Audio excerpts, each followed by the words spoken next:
Hello and welcome to week 2 of building UMBARA in LEGO.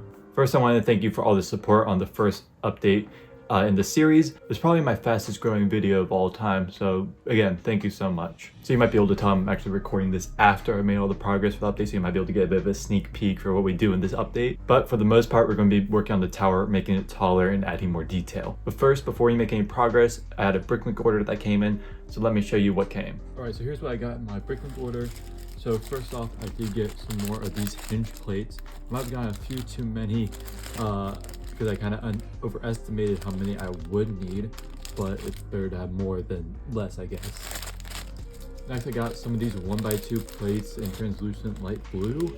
These are for the lines that are on the floor of the base. I don't have really many of these, so I'm gonna have to order a lot more. So I also got these panels in light gray. I got some in the 1x4 variant and the 1x2 variant. I got some of the ingot pieces in dark gray for the floor, as well as some of the sign pieces in dark gray and the cabinet doors in dark gray as well for the floor. Additionally, however, I also got a Clone Army Customs order in. First off, I did get the Jesse helmet that I wanted to get. So here is Jesse with his new helmet. I think it looks great. And I also got an Appo helmet. So we don't see Appo in this episode specifically, but we do see him in the previous 3 episodes. So he is present during the UMBARA campaign. So I thought I would include him. Finally, something that is not for this mod, but I thought was really cool, were these Republic Commando blasters from Clone Army Customs. These are really cool because the attachments can actually detach just like they can in the video game, which I think is really dope. Alright, so getting back to work, you can see that I've raised up the tower a little bit so I can start working on the panels that go below this. Originally, I was going to do just 2 more panels underneath this one, but I think I'm just going to do 1. I think that's going to be more accurate to scale, and then do 1 more panel up here and then start the tower that goes up. And I started messing with the exact angle that I want. So I determined that I think this is going to be the best one, using the panel piece just so I can get whatever angle I wanted to. I did mess around with possibly using like a cheese slope right there, but that's just too steep of an angle. It's too close to a 90-degree angle, which I just not supposed to. It's supposed to start off on a curve. So that's kind of what I wanted to go for. Something else that I did add was I added these Technic bricks, 1x2 Technic bricks on there and there and right over there. So because that's where I want the connection point to be for the actual base plate. I want to be able to take the tower off and on the base plate, so doesn't have to be attached to the base plate when I am moving it. So I just want those 3 connection points so that it's easier to take it off and on. So I'm gonna keep working on this, keep replicating this design around, and then start working on the panels probably. So yeah, I'll get back to you when I make more progress. All right, so I've kind of made some progress here. I basically gotten the endoskeleton for these bottom 2 panels completely done.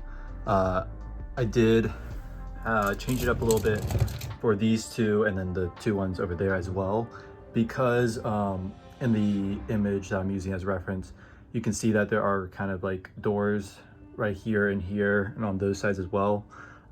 So I need to basically kind of change up what I'm doing there to kind of figure out how I'm going to get it. And I want it needs to be at a 90-degree angle. So that's kind of how I have this hinge plate set up right now. And I'll kind of figure that out in the future. But right now I'm going to be focusing on the panels right now. So I got these bottom panels done, or at least how I'm going to build them, the technique I'm going to use. And the biggest problem that I was having with this was the this part right here, the in-between part between the 2 panels. And I was having trouble with that just because I knew I wasn't going to have these 2 panels just next to each other because of these 2 panels right there. Because I feel like right beside each other, they're just not going to look good.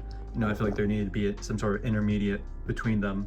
And I tried a lot of different techniques. Like I tried using flex tube to get a kind of curved angle. Originally I was going to use panel pieces, but that didn't work. I even tried using Technic axles, but that didn't work. So this is what I decided to go with. So I have the panel on one side, and then I have these curved slopes on the other so that it goes downwards so that the panel can overlap. That's what I got over here. I think this area turned out a bit better than the bottom side, but I think it still works nonetheless. So I think next I'm going to just try to add detail to these panels, just kind of see what kind of detail I want to add to all the panels, and then I'm going to start replicating them. So yeah, I'm going to get back to you once I've made more progress on that. So these are some of the designs I have for the details for these panels. Some of the things I wanted to capture is that there is kind of this kind of triangle design at the front. But obviously with the design I made, I couldn't really capture that. So instead I kind of have a faint abstract kind of triangle with these dark gray lines. It's not really a triangle, but still I think it works. I think there are interesting design aspect to it.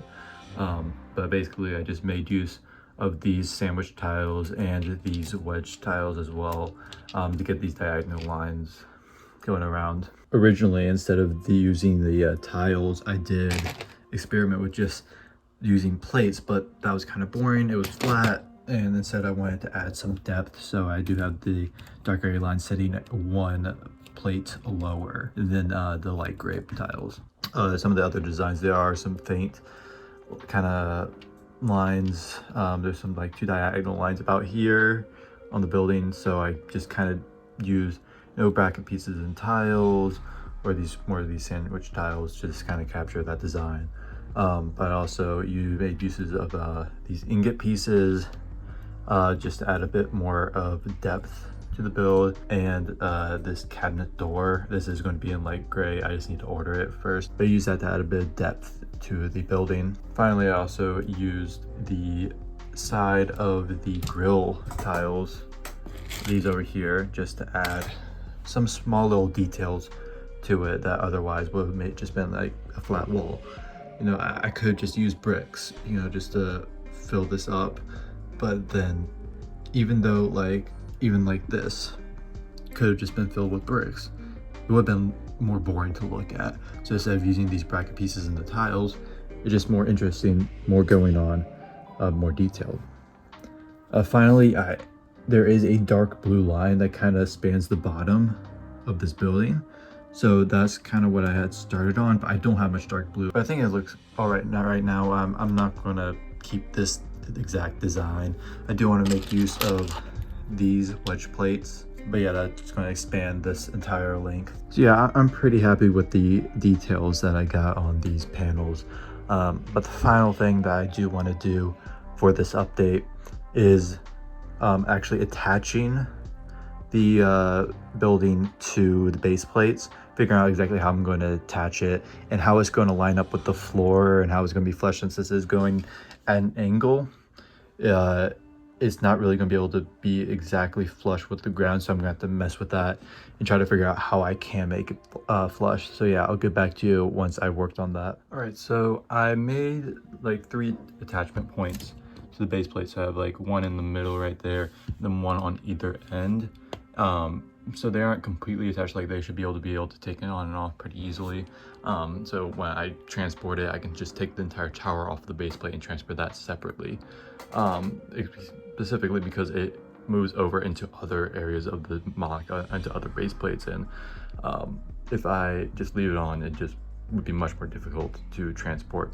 But one thing that was much easier than I thought it would be was the transition between the tower and the floor of the base. I thought I was going to have to like mess with stuff like panels and stuff, but I think it looks pretty good just with the tiles there just placed normally.